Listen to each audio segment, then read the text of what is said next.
Hey there, Sharon Horne-Ellstrom here. Welcome to day 200 of our Get Your Goals annual challenge. Today, just like the rest of this month, we're talking about relationship goals. And today our topics are kindness and 100% personal responsibility. What do they have to do with creating the relationships that we want in our life or achieving our relationship goals?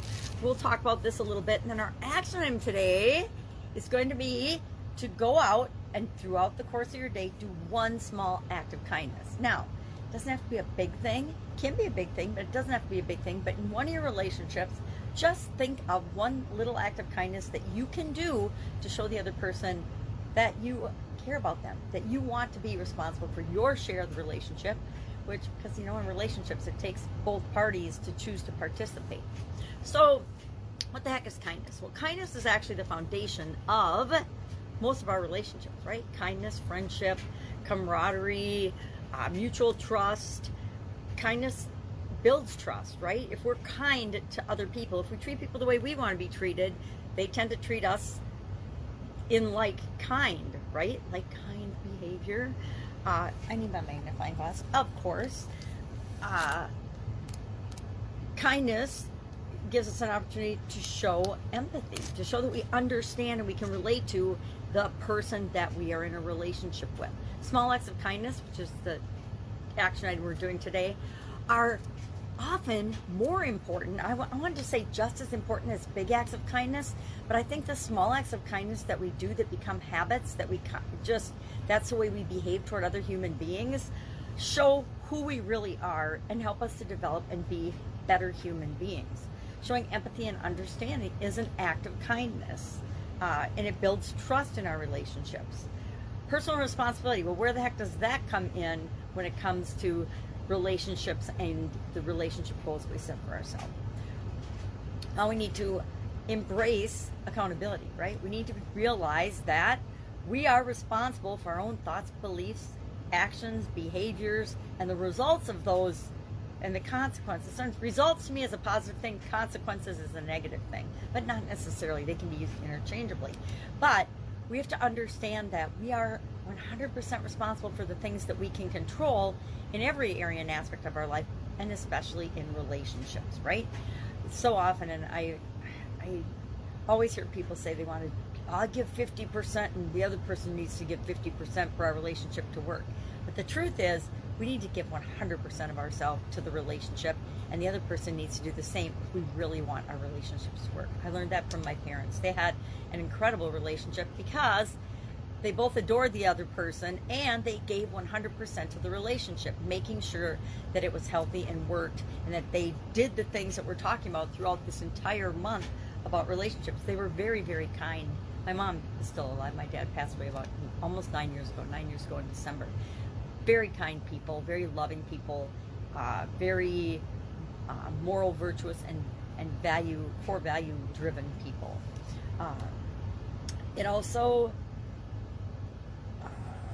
being reliable and trustworthy, avoiding the blame game. Those are ways that we can take personal responsibility in our relationships and in every other area of aspect of our life, right? If you play the blame game, if you blame everything outside of you for the results or the consequences you're seeing in your life, usually we blame things for negative things that we see in our life, right? I didn't get this goal, therefore it's this, and this reason fault. We talked about reasons and justifications and blame the other day.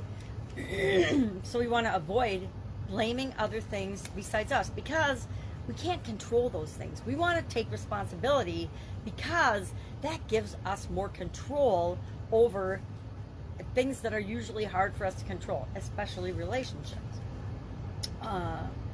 What power of connection that kindness and personal responsibility provides for us, it reinforces by reinforcing the positives in the relationship, what's working, by being grateful for what is, we get more of that. By focusing on the positives, by reinforcing the positives, we get more positives in our relationship.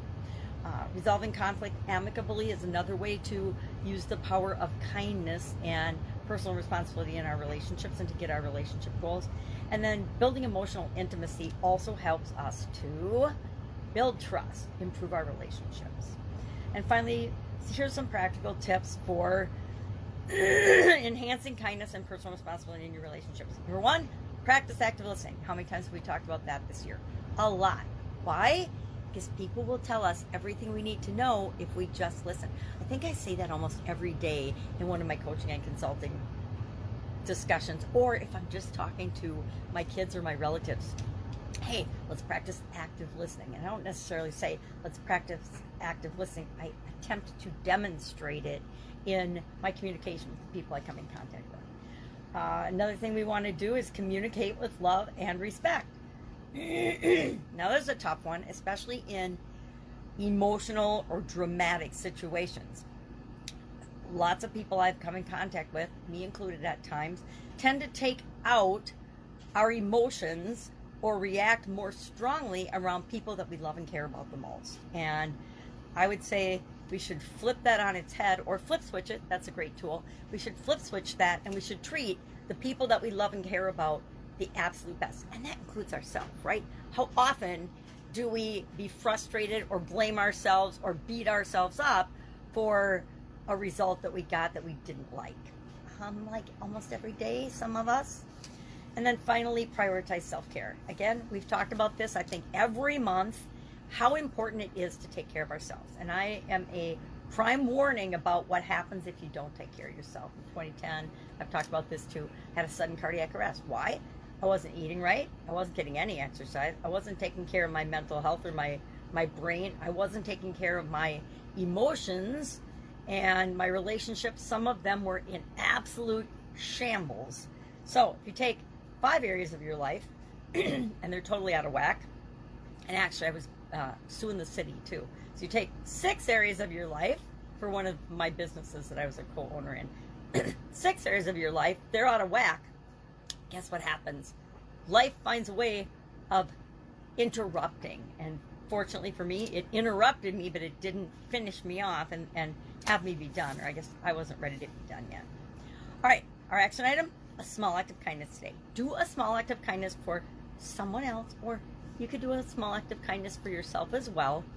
And share in the comments below what it is that you do. Why? Because we want to hold one another accountable to what we do, and we want to be able to learn from one another, so that, I mean, you might have a great idea of a small act of kindness that I never even thought of, but it's a brilliant idea and it's something I can use too, or someone else in the group. That's it. Have an awesome day. Any questions, hit me up. Otherwise, I will be with you tomorrow. Bye. Go be kind.